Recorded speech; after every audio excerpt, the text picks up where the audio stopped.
नमस्कार बहनों, मैं आज आपको एक कहानी कहने जा रही हूँ जो कि बहुत ही प्रेरक है।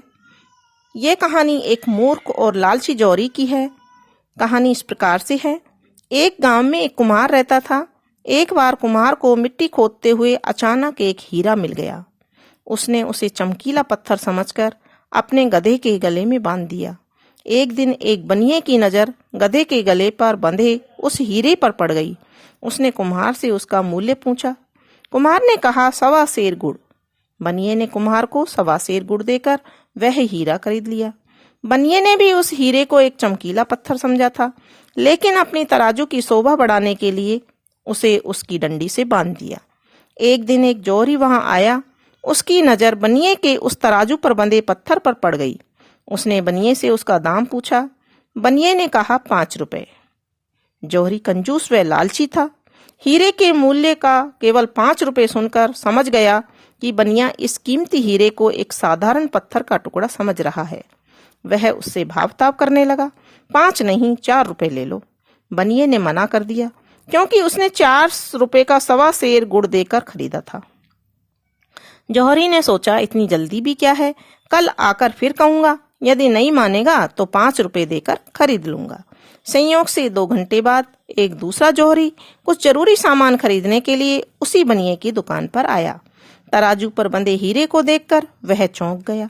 उसने सामान खरीदने की बजाय उस चमकीले पत्थर का दाम पूछ लिया। बनिए के मुख से 5 रुपए सुनते ही उसने झट से अपनी जेब से निकालकर उसे 5 रुपए थमाए और हीरा लेकर खुशी खुशी चल पड़ा। दूसरे दिन वह पहले वाला जौहरी बनिए के पास आया। 5 रुपए थमाते हुए बोला, लाओ भाई, वह पत्थर दे दो।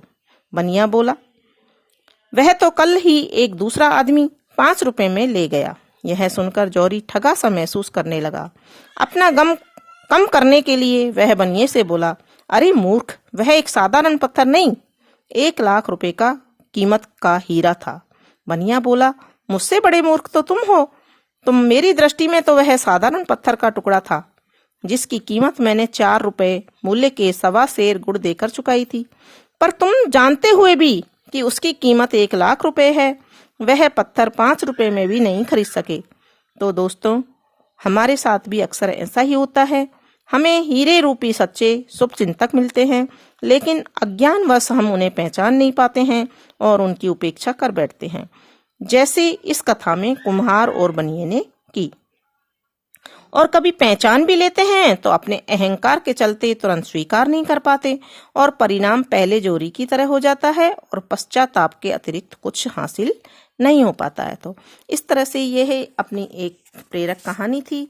इस कहानी से हमें शिक्षा मिलती है कि हमें कभी भी आवश्यकता से अधिक लालच नहीं करना चाहिए और जो भी मूल्यवान वस्तु है या अपने मित्रों में, सगे संबंधियों में जो मूल्यवान गुण हैं, उनको पहचान कर उनका आदर करना चाहिए।